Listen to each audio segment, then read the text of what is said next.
ദിവസങ്ങളിൽ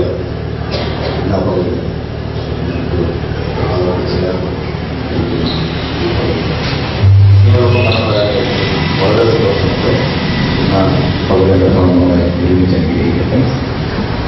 യേശുവിനോട് ഒത്തിരിക്കുക എന്ന് പറയുമ്പോൾ അല്പം കൂടെ ആഴത്തോടെ പറഞ്ഞാൽ വചനത്തോട് ചേർന്ന് നമ്മൾ വചനത്തോട് പിടിച്ചത് പറഞ്ഞു.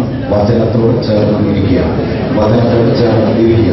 ആദ്യം വചനം ഉണ്ടായിരുന്നു, വചനം ദൈവത്തോടു കൂടെ ആയിരുന്നു, വചനം ദൈവമായിരുന്നു, അവരുടെ സത്യവും നടന്നവനായി.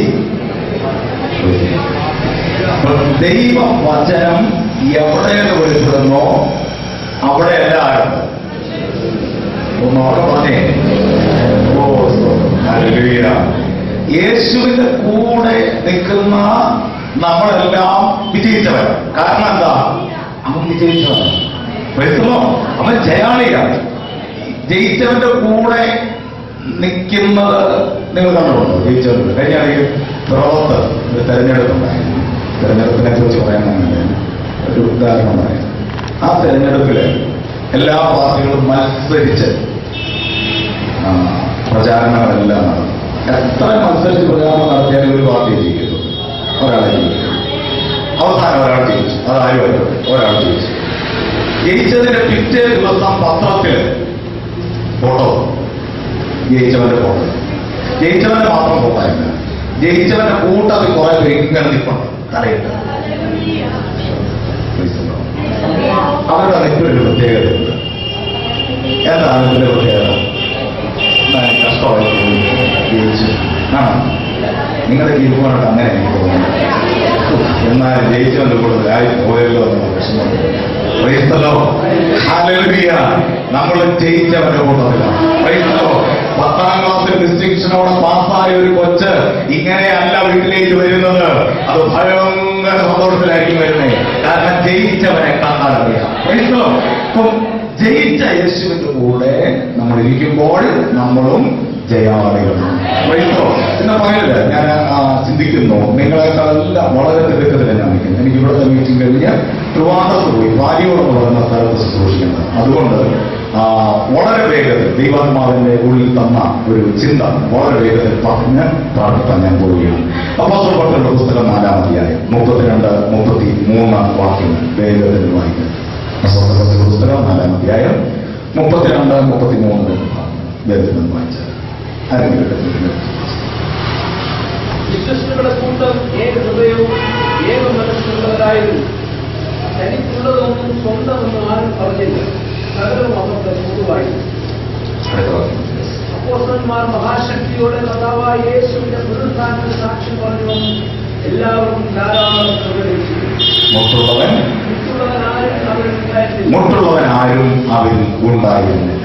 ഈ ദൈവത്തിന്റെ വചനം നമുക്കെല്ലാവരും ഒരു പക്ഷേ സുപരിചിതമായിരിക്കാം. ഇതിനകത്തുനിന്നാണ് 1-2 കാര്യങ്ങൾ നമ്മൾ അറിഞ്ഞിരിക്കേണ്ടതായ വളരെ പ്രാധാന്യപ്പെട്ട 1-2 കാര്യങ്ങൾ വേഗത്തിൽ പറയുവാനാണ് ഞാൻ ആഗ്രഹിക്കുന്നത്. മെസ്സേജിലേക്ക് കടക്കുന്നതിന് മുമ്പ് ഈ മീറ്റിംഗ് നടത്തുന്ന കർത്താവിന്റെ അഭിഷിക്തന്മാരെ ഓർത്ത് ഞാൻ കർത്താവിനെ സ്തുതിക്കുന്നു. സാധിച്ചാൽ ഞാൻ വളരെ സ്നേഹിക്കുകയും ബഹുമാനിക്കുകയും ചെയ്യുന്ന കർത്തദാസനാണ്. അതുപോലെ തന്നെ ചിന്തിച്ചാൽ വളരെ ഒരു സ്ഥാനത്ത് അല്ലെങ്കിൽ ആത്മീയ ഇന്നത്തെ തലമുറകളെ ഈ കാലഘട്ടത്തിൽ ഉപയോഗിക്കപ്പെടുന്ന വിവാസന്മാരുടെ എല്ലാ മുന്നമേ കർത്താവ് വളരെ ശക്തമായി ഉപയോഗിച്ച് പുതിയൊരു തലത്തിലേക്ക് ദൈവജ്ഞാനത്തെ കൊണ്ടുവരാൻ ദൈവം ഉപയോഗിച്ചത് കർത്താവിന്റെ ദാസനാണ്.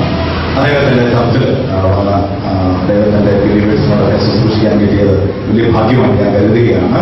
ഈ മീറ്റിംഗിൽ കർത്താവ് വലിയ കാര്യങ്ങൾ ചെയ്യുവാനിടയായി തീരട്ടെ എന്ന് ഞാൻ ആത്മാർത്ഥമായി ആഗ്രഹിക്കുകയും പ്രാർത്ഥിക്കുകയും ചെയ്തു. അനുഭവത്തിലേക്ക് നമ്മൾ വേഗത്തിൽ വരാൻ പോവുകയാണ്. നമ്മൾ വായിച്ച വാക്യം ഇങ്ങനെയാണ്: വിശ്വസിച്ചവരുടെ കൂട്ടം ഏക ഹൃദയവും ഏക മനസ്സും ഉള്ളവരായിരുന്നു. തനിക്കുള്ളതൊന്നും സ്വന്തം എന്ന് ആരും പറഞ്ഞില്ല, സകലവും അവർക്ക് പൊതുവായിരുന്നു. അപ്പോസ്തലന്മാർ മഹാശക്തിയോടെ കർത്താവായ യേശുവിന്റെ പുനരുദ്ധാനത്തിന് സാക്ഷ്യം പറഞ്ഞു വന്നു. എല്ലാവർക്കും ധാരാളം കൃപ ലഭിച്ചിരുന്നു. മുട്ടുള്ളവൻ ആരും അവരിൽ ഉണ്ടായിരുന്നില്ല. അതിനകത്ത് ഒരു വചനം വളരെ ചിന്തിപ്പിച്ചൊരു വചനമാണ്. അപ്പോസ്തലന്മാർ മഹാശക്തിയോടെ എന്ത് ശക്തിയോടെ? ഒന്നോടൊന്ന് ശക്തിയോടെ പറയാമോ? മഹാശക്തിയോടെ. അപ്പോസ്തലന്മാർ മഹാശക്തിയോടെ കർത്താവായ യേശുവിന്റെ പുനരുദ്ധാനത്തിന് സാക്ഷ്യം പറഞ്ഞു വന്നു. എല്ലാവർക്കും, വാക്ക് ശ്രദ്ധിച്ചോ, എല്ലാവർക്കും, എല്ലാവരും പറഞ്ഞേ, ധാരാളം കൃപ ലഭിച്ചു. ഒന്നോ രണ്ടോ പേർക്കല്ല, എല്ലാവർക്കും. അന്ന് എത്ര പേര് അവിടെ ഉണ്ടോ അവരിൽ എല്ലാവർക്കും ധാരാളം കൃപ ലഭിച്ചിരുന്നു. ഒന്നോ രണ്ടോ പേര് ചെയ്തല്ല പരിശുദ്ധാത്മാവിന്റെ പ്രവൃത്തി ഒരിടത്തും വെളിപ്പെടുന്നത്. എന്ന് പറഞ്ഞാൽ 120 പേര് കൂടി ഇരുന്നപ്പോ അതിനകത്ത് രണ്ടുപേര് പത്രോസിനെ യോഹന്നാനെ വിളിച്ച് അപ്പുറത്തെ റൂമിൽ കൊണ്ടുപോയി നിങ്ങൾക്ക് സ്പെഷ്യൽ അനോയിന്റിങ് തരിക എന്നും പറഞ്ഞ് അനോയിന്റിങ് കൊടുത്തല്ല അവരെ വെളിയിലേക്ക് ഇറക്കിയത്. 120 പേര് പ്രാപിച്ച അഭിഷേകം ഒരേ അഭിഷേകമാണ്. പക്ഷെ പ്രശ്നം അവിടെ പറ്റിയാണെന്നറിയാമോ? അഭിഷേകം പ്രാപിക്കുന്ന വലിയ കാര്യമൊന്നുമല്ല ഈ കാലഘട്ടത്തിൽ. കാരണം 2000 വർഷങ്ങൾക്ക് മുമ്പ് പത്രോസ് എന്ന് പറയുക അന്ത്യകാലത്ത് ദൈവിക വാഗ്ദത്തം, അത് ദൈവം നിവർത്തിക്കും. അന്ത്യകാലത്ത് സകല ജഡത്തിന്മേലും എന്റെ ആത്മാവിനെ. നമ്മുടെ പ്രശ്നം പറയും, രക്ഷിക്കപ്പെട്ടു, സ്നാനപ്പെട്ടു, അഭിഷേകം പ്രാപിച്ചു, തകഞ്ഞു എല്ലാവരും. ഇനി അതിനപ്പുറത്തൊന്നില്ല എന്നുള്ളതാണ് സ്തോത്രം നമ്മുടെ പ്രശ്നം. എന്നാൽ അതിനപ്പുറത്ത് വലുതൊന്നുണ്ട്. അതിനെ ഒന്ന് തിരിച്ചറിയുവാൻ, അതിനെ ഒന്ന് പ്രാപിക്കാൻ നമുക്ക് കഴിഞ്ഞിട്ടില്ലെങ്കിൽ പരാജയപ്പെട്ട വിശ്വാസികളായി നാം മാറും. എന്നാൽ ഇതിനെ ഒന്ന് തിരിച്ചറിഞ്ഞാലോ വിജയം. എല്ലാ ദിവസവും വിജയം, എല്ലാ നിമിഷവും വിജയം, എല്ലാ നിലവാരത്തിലും വിജയം. അത് നമുക്ക് പ്രാപിപ്പാനിടയായി. പഠിച്ചല്ലോ മടങ്ങി വരാം. ഇവിടെ നമ്മൾ കാണുന്നു അപ്പോസ്തലന്മാർ 120 പേരടങ്ങുന്ന ഒരു ഗ്രൂപ്പ് ദൈവത്തിൽ ഇരുന്ന് അഭിഷേകം പ്രാപിക്കുന്നു. പ്രാപിച്ച അഭിഷേകവുമായിട്ട് അവർ എഴുന്നേറ്റ് പ്രസംഗിക്കുന്നു. പ്രധാനമായി പത്രോസ് എഴുന്നേറ്റ് പ്രസംഗിച്ചു. ആ പ്രസംഗത്തിന്റെ ഒരു അന്തസത്ത എന്ന് പറയുന്നത് യഹൂദന്മാരുടെ, നമ്മുടെ ഭാഷ പറഞ്ഞ യഹൂദന്മാരുടെ ഉച്ചിക്കെട്ടിരിക്കുന്ന പ്രസംഗമാണ് ആര് പ്രസംഗിച്ചത്? പത്രോസ് പ്രസംഗിച്ചത്. കാരണം പത്രോസ് പറയുന്നത് നിങ്ങളുടെ ഏറ്റവും വലിയ ആളെന്ന് പറയുന്ന ദാവീദ് ഉണ്ടല്ലോ, ദാവീദിന്റെ കഥ ഇന്നും അടഞ്ഞു കിടക്കുക. എന്നാൽ ഞങ്ങൾ പ്രസംഗിക്കുന്ന യേശു ഉണ്ടല്ലോ, ഈ യേശുവിന്റെ കഥ തുറന്നു കിടക്കുക. ഇതൊക്കെ പറയുമ്പോൾ യഹൂദന്റെ ഉച്ചിക്കെട്ടിരിക്കുന്നവരല്ലേ പത്രോസ് പറഞ്ഞേ. പത്രോസിനോട് എവിടെ കിട്ടി ഈ ധൈര്യം? കഴിഞ്ഞ ചില ദിവസങ്ങൾക്ക് മുമ്പ് നീയല്ലേ 3 വട്ടം തള്ളി പറഞ്ഞ് രാജി ആണയിട്ട് അല്ലേ? ഇപ്പൊ നിനക്ക് എവിടെ കിട്ടിയ ധൈര്യം? അപ്പോൾ പത്രോസ് പറയും ഈ അഭിഷേകമാ എന്റെ മേൽ ധൈര്യപ്പെടുന്നത്. ഇന്ന് പല വ്യക്തമായി ഞാൻ പറയാം, ഇന്നും നീ ഒരു ദൈവ പൈതലെന്ന് ലോകത്തിന്റെ മുൻപിൽ നിനക്ക് സാക്ഷ്യം പറയാൻ കഴിയുന്നില്ലെങ്കിൽ ഈ പരിശുദ്ധാത്മാഭിഷേകം യഥാർത്ഥമായി നിന്റെ മേൽ നിന്ന് വെളിപ്പെട്ടു വന്നാൽ തന്റെ ഇടത്തോളം നീ പറയും ഞാൻ ദൈവ പൈതലാണ്, ഞാൻ ആരാധനയ്ക്ക് പോകുക, ഞാൻ ചർച്ചിൽ പോകുക. ഇത് പറയണമെങ്കിൽ യഥാർത്ഥ അഭിഷേകം നിന്റെ മേൽ വേണം. ഇത് സംഭവിക്കുന്നത് എന്താണെന്നറിയാമോ? വീട്ടിൽ നിന്ന് ബൈബിൾ എടുക്കും, കട്ടിയുള്ള കവറിനകത്ത് ഇടും, 5ആയിട്ട് മടക്കും, എന്നിട്ട് അത് ബാഗിനകത്ത് വെക്കും. എന്നിട്ട് നമ്മൾ ഇങ്ങനെ വരിക, വരുന്ന സമയത്ത് നാട്ടിലേക്ക് എങ്ങോട്ടാ? എന്നാൽ ഇവരെ അഭിഷേകം പ്രാപിച്ചു കഴിഞ്ഞപ്പോ ഇവരെ പോകെങ്ങനെ അറിയാമോ? ബൈബിൾ എടുത്ത് ഇങ്ങനെ മാവോട് ചേർത്ത് വെച്ച് പോവുക ചർച്ചയിലോട്ട്. അവരുടെ എങ്ങോട്ടാ? ചർച്ച പോവാ, ഞങ്ങളുടെ ചർച്ചയിൽ പ്രാർത്ഥന നടക്കുക, ഫാസ്റ്റിംഗ് നടക്കുക. ഇത് എങ്ങനെ എവിടുന്ന് കിട്ടി? ഇത് അഭിഷേകത്താൽ കിട്ടിയതാണ്. ഇത് പരിശുദ്ധാത്മാവ് നിന്റെ മേൽ വന്നപ്പോൾ നിനക്ക് ലഭിച്ച ചില ഗുണവിശേഷങ്ങളാണ്. എന്നാൽ ഈ അഭിഷേകത്തിന്റെ ശക്തി നമ്മുടെ മേൽ വരുന്നത് വരെ നമ്മൾ ഭയപ്പാടോടെ ജീവിക്കുന്നവരാണ്. നമ്മളെല്ലാം ലൈഫിൽ നമ്മളെടുത്ത് പഠിച്ച് നോക്കൂ, അങ്ങനെ തന്നെ ആയിരിക്കുക. എന്നാൽ അഭിഷേകം പത്രോസിന്റെ മേൽ വന്നു. പത്രോസ് ധൈര്യത്തോടെ എഴുന്നേറ്റ് പ്രസംഗിക്കുക, നിങ്ങൾ ക്രൂശിച്ചുകൊണ്ട ക്രിസ്തുവിനെ എന്റെ ദൈവവും പിതാവുമായി എഴുന്നേൽപ്പിച്ചു, അതിന് ഞങ്ങൾ സാക്ഷിയാണ്. നിങ്ങൾക്ക് ഞങ്ങളെയാണോ വേണ്ടത്? ഇനി പോലെ ഞങ്ങൾ റെഡിയായിട്ട് നിൽക്കുക. കാരണം ഇപ്പൊ പേടിയില്ല. ചരിത്രം പറയുന്നത്, പത്രോസ് പറഞ്ഞെന്നാ പറയുന്ന ചരിത്രം, സ്തോത്രം, യേശുവിനെ നേരെ ക്രൂശിച്ചെങ്കിൽ എന്നെ തലകീഴായിട്ട് ക്രൂശിക്കണം. എവിടെ കിട്ടിയ ധൈര്യം? അഭിഷേകം കൊടുത്തതാ, പരിശുദ്ധാത്മാവിനെ ലഭിച്ചതാണ്. അപ്പൊ ഇങ്ങനെ ഈ സംഭവം നടക്കുന്നതിന് മുമ്പ് 120 അഭിഷേകം പ്രാപിച്ചു. എന്നാൽ 120 പേർ ഒരുമിച്ച് ഒരേ റൂമിൽ ഇരുന്ന് അഭിഷേകം പ്രാപിച്ചെങ്കിലും 2 പേർ ആ വാടകയോട് വിട്ടു പുറത്തായി. 118 പേര് ഇപ്പോഴും അവർ തന്നെ ഇരിക്കുക. ഈ 2 പേര് ഇറങ്ങി എങ്ങോട്ട് ഇറങ്ങിയെന്നറിയോ? ചില ദിവസങ്ങൾക്ക് മുമ്പ് ഭാരമേറിയ പച്ചമര കുരിശുമെടുത്ത് വീണമെഴുന്നേറ്റും യേശു നടന്നു നീങ്ങിയ അതേ യെറുസലേമിന്റെ തെരുവിലേക്ക് ശിഷ്യന്മാർ വന്നു. സത്യത്തിൽ ഒരു കാരണവശാലും ആ സമയത്ത് ഇറങ്ങാൻ പാടില്ല. കാരണം യേശുവിനെ കൊന്ന പടയാളികൾ ഇന്ന് അന്വേഷിക്കുന്നത് യേശുവിന്റെ ശിഷ്യന്മാരെയാണ്. ഈ മാർഗം തകർക്കാൻ അവർ ശ്രമിച്ചുകൊണ്ടിരിക്കുന്നത്. എന്നാൽ ഈ ഘട്ടത്തിൽ ഒരു ഭയവും കൂടാതെ ഇവര് യെറുസലേമിന്റെ തെരുവിലേക്ക് നേരെ പോലെയാണ് ദേവാലയത്തിലേക്ക്. നിങ്ങൾ ശ്രദ്ധിക്കണം, ആ ഭാവത്തെ വളരെ ചിന്തിച്ച യഹൂദന്മാർ, ശാസ്ത്രിമാർ, പരീശന്മാർ, തത്വജ്ഞാനികൾ, സദൂക്യർ, യഹൂദ പ്രമാണിമാർ, റബ്ബിമാർ ഇവരെല്ലാം നോക്കിയിരിക്കുക ഇനി എന്താ സംഭവിക്കാൻ പോകുന്നത്. ഈ സമയത്ത് നേരെ അങ്ങ് ചെന്ന ഒരു രോഗി ഇവരുടെ മുമ്പിൽ പെട്ടു. നമുക്കെല്ലാവർക്കും അറിയാവുന്ന സംഭവമാണ്. അവിടെ ചെന്നിട്ട് എന്താ ഇവർ പറയുന്നത്? സഹോദര, ഞങ്ങൾക്കൊരു വിശ്വാസമൊക്കെ ഉണ്ട്, ഞങ്ങൾ ചെറിയ അഭിഷേകമൊക്കെ പ്രാപിച്ചിട്ട് വന്നിരിക്കുകയാണ്, അപ്പം ഞങ്ങളൊന്ന് പ്രാർത്ഥിച്ചോട്ടെ, എന്താ നിന്റെ രോഗം? അതിനെ പുള്ളി പറഞ്ഞു, ഞാൻ ആ പറഞ്ഞ മുടങ്ങനായി പരിപാടിയിട്ട് കൊണ്ടിരിക്കുക. അപ്പൊ പുള്ളി വെച്ചു, എന്നാ തുടങ്ങി? പുള്ളിക്കുള്ള മറുപടി എന്താ?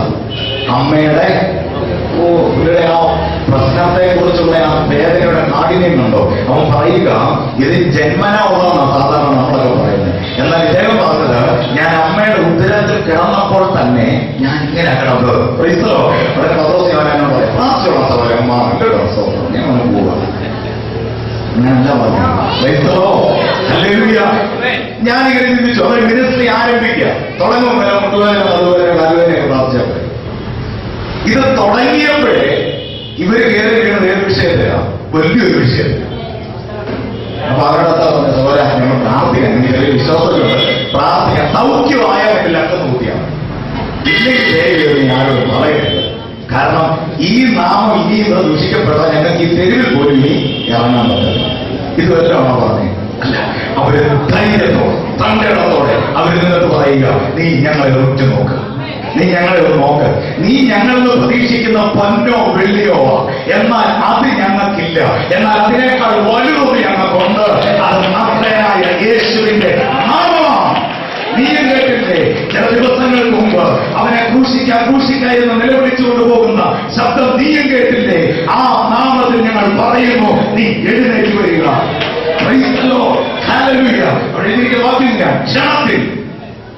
ക്ഷണത്തിൽ ആ സെക്കൻഡിൽ അവൻ ചാടി എഴുന്നേറ്റു. അവരുടെ മേൽ പകരപ്പെട്ട അഭിഷേകത്തെ കുറിച്ച് അവർക്കൊരു ബോധ്യമുണ്ടായിരുന്നു. നമ്മുടെ പ്രശ്നം എന്താ പറയുമോ? അഭിഷേകം പ്രാപിക്കാൻ നമുക്കെല്ലാം വലിയ താല്പര്യം. അതിന് 40 ഇരിക്കും അല്ലെ, 110 ഇരിക്കുന്നവരല്ല. അങ്ങനെ അഭിഷേകം പ്രാപിക്കാൻ വേണ്ടി ഉപവാസം ഇരിക്കും, നല്ല കാര്യം. എന്നാൽ പ്രശ്നം അതല്ല, അഭിഷേകം നീ പ്രാപിക്കുന്നത് നല്ലത്, എന്നാൽ പ്രാപിച്ചതിനെ തിരിച്ചറിയാൻ കഴിയുന്നില്ലെങ്കിൽ അതുകൊണ്ട് പ്രയോജനമില്ല.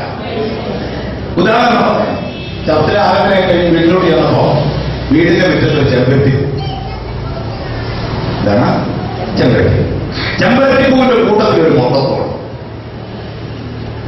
അന്നേരം 7 ദിവസം ഉറപ്പിരിക്കണം, നമുക്ക് പൊട്ടിക്കണം. അതെന്തിനാ? ആരാധന കഴിഞ്ഞുകൊണ്ട് ഒരു വീട്ടുമുറ്റത്ത് ചെമ്പരത്തി കൂട്ടത്തിൽ ഒരു മൊത്തത്തോളം. എനിക്കിത് വ്യക്തമായ അനുഭവമുള്ള ഒരു കാര്യമായിരുന്നു. കഴിഞ്ഞിടയ്ക്ക് ഈ പത്തനംതിട്ട ഡിസ്ട്രിക്റ്റ് പറയുന്നത്, സ്ഥലം പറയുന്നത്. അപ്പൊ പത്തനംതിട്ട ഡിസ്ട്രിക്റ്റിൽ ഒരു വീട്ടില് ഇങ്ങനൊരു സംഭവം. അപ്പൊ ഞാൻ വളരെ യാദൃശ്യമായിട്ട് ആ വീട്ടിൽ ചെന്നപ്പോ പുള്ളിക്കാരൻ പറഞ്ഞു, എന്റെ വാസ്തവ വലിയൊരു സംഭവം ഉണ്ടാവും, നമുക്ക് 7 ദിവസം ഉപവാസം ഇരിക്കണം കേട്ടോ, ലാസ്റ്റ് ദിവസം വാസ്തു പറഞ്ഞു, നമുക്ക് തന്നെ പൊട്ടിക്കണം, ആരെയും ആ ചാവുട്ടി ആയിരിക്കണം. ഞാൻ ചെറുതല്ല സംഭവം പുള്ളിയോട് പറയാം, ആഴ്ച ആരാധന കഴിഞ്ഞ് വീട്ടിലോട്ട് വന്ന് കയറുമ്പോൾ മുറ്റത്തൊരു ചെമ്പരത്തി കൂട്ടത്തിലൊരു മൊത്തത്തോട്. ഞാൻ സാധനം എന്ത് ചെയ്യും? ഞങ്ങൾ സൂക്ഷിച്ചു വെച്ചിട്ടുണ്ട്, ഞങ്ങളത് കാണാൻ പറ്റുമോ? പിന്നെ ഇപ്പൊ കാണിക്കാം, ഒരു ഷെഫിനകത്ത് കൂടെ വെച്ചിരിക്കുക. പുള്ളിയെ കൊണ്ടിരിക്കുക, ഒരു പത്രപ്പേപ്പറിന്റെ മണ്ടയിൽ ഇങ്ങനെ വെച്ച് വളരെ സൂക്ഷ്മതയോടെ കൊണ്ടിരിക്കുക. പുള്ളി ബൈബിൾ പോലും പുള്ളി അങ്ങനെ കൊണ്ടുവരികയാണ്. ബൈബിളൊക്കെ എങ്ങനെയാണെന്നറിയോ? ആരോഗ്യമായിട്ട് റെഡിയായി കഴിയുമ്പോൾ ബൈബിൾ എടുത്ത് നഷ്ടത്തോടൊക്കെ ഇരുന്ന് പോയാൽ പോയി. ആ പരിപാടി ചർച്ച വരുന്നത്. പക്ഷെ ഈ സാധനം വളരെ സൂക്ഷ്മതയോടെ പുള്ളി കൊണ്ടുവന്നത് കാണിക്കുക. കണ്ടോ കണ്ടോ കണ്ടോ കണ്ടോ ഇരിക്കുന്ന ഇരിപ്പ് കണ്ടോ? ഒരു ഉണങ്ങിയിരിക്കുന്ന ഒരു ചെമ്പരത്തി പൂവും ഒരു വല്ലാത്ത ഒരു തിരികെ ഒരു മൊത്തത്തോട്. ഞാനത് കണ്ട ഉടനെ ഇതിനെ കയ്യിലെടുത്ത് നേരെ ഉറക്കിയത്. ഇത് യോസിയായിരുന്നു. അന്തം കൊണ്ട് നോക്കിയോ, യു